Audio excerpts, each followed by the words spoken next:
Hello. Comics Curated is a YouTube channel for adult comic book fans. If you're not an adult, please find one and watch this video with them. Comics Curated is not a children's channel. Hey guys, welcome back to Comics Curated. Today, just a quick video. I want to just give an example of what was happening at Marvel Comics in the early 2000s. This was under Joe Quesada, who is now a high-up VP creative guy in Marvel, but he was editor-in-chief.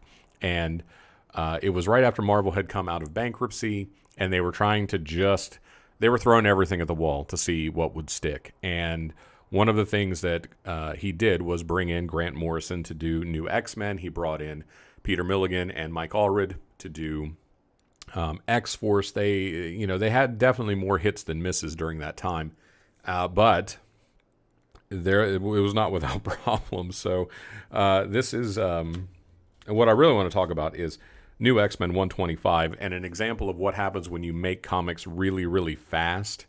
When you're in a crunch. But the reason they were in a crunch is because Grant Morrison had brought on Frank Quitely, who is a phenomenal artist. I would say modern master, just when you look at his overall body of work. But he's not, his art is gorgeous. It is absolutely fantastic. I think this was actually being traditionally inked, which is probably some of the last work of his that was actually inked.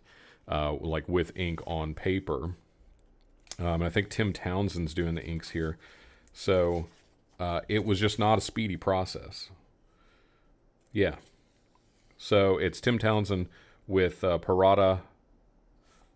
Sorry, hang on.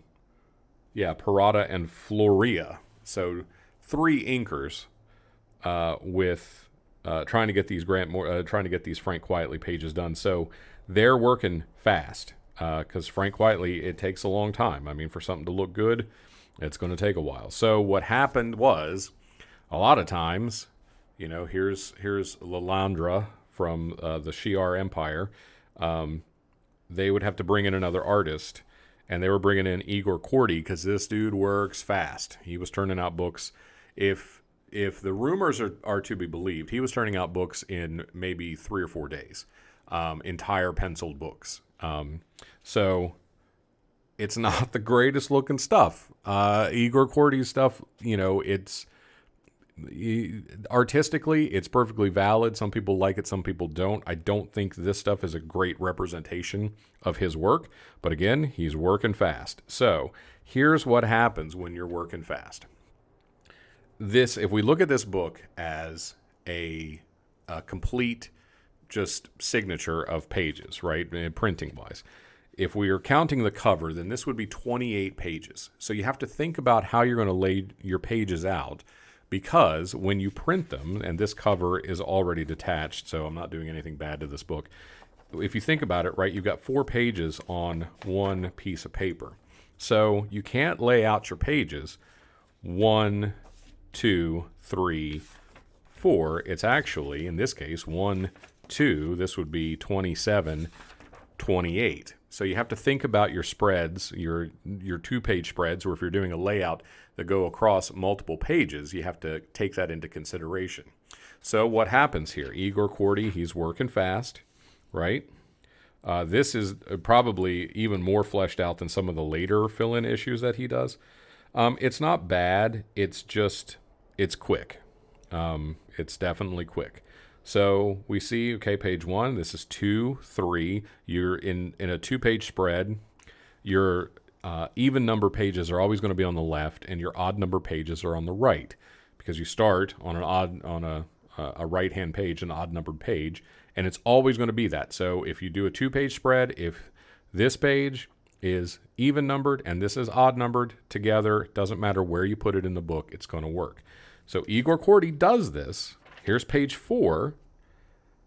Well, where's page 5? Well, page 5 is on the other side of this ad that somebody decided to put in right here in the beginning of this issue. And not a particularly great ad. And here's the second part of the 2-page spread. which is ridiculous because here's another ad. So you could have doubled those ads up and kept the layouts correct. And you can see that this is screwed up because you're reading this panel across. It doesn't make sense. It kind of jumps around. But if you fold this page in like that, oh, well, look at that. There's the other part of your spread. And Igor Kordey has gone through and laid this out so that you read across the spread. Perfectly legitimate way to lay out pages, unless somebody decides to put an ad where your page 4 should be, which completely, screws the pooch on your whole 2-page spread. So there you go. I'm sure this was fixed in the trade, but clearly this was supposed to be a two-page layout, and someone just whiffed on it. And for a while, I sort of blamed Igor Kordey, like, oh, he messed it up. But then when I looked at it again, I thought, no, this isn't on him. He did what he was supposed to do. But again, if you're turning out a book quick, stuff's going to go sideways sometimes. And that's a good example of what can happen. So it's still a great series. There are a lot of big ideas here. Like I say, the art in here, I would not say that it is Frank Quietly level art. It's just kind of rough, and it's looks like it's done fast. It almost looks like, instead of, who's inking this thing? I'd almost bet he's inking himself. He is. So he's either inking his own work, so he's drawing it in pencil and then going back over with ink, or he's just doing really tight pencils where he's just doing really dark lines, laying stuff out, and then they're going in digitally and like running it through a threshold where they turn those pencil lines black, and then and then coloring over top of it. Again, for speed, it almost looks like he's drawing this at the actual size, as opposed to drawing, like Frank Quietly is drawing these issues. Probably, if this is printed at whatever this is, the original art would be like 11 by 17, so much bigger, and then it shrunk down. This almost looks like it's drawn at size. So, he's laying this out and drawing it because, again, it's just faster if you're drawing smaller. So they were doing what they had to do to get a monthly book out, which, mostly worked. Sometimes it doesn't. It's just an interesting sort of artifact, and it's why you'll hear a lot of artists talk about you want to be the last person to touch it before it goes out the door. Because if you're not, then something like that can happen, and then everyone looks at you like you're the idiot and you screwed up your page layout. So anyway, thanks for watching. Click like, subscribe, comment, click the bell for notifications. You'll see when a new video is up if you want to. If not, just come back later and we'll talk more comics. Thanks for watching. Bye.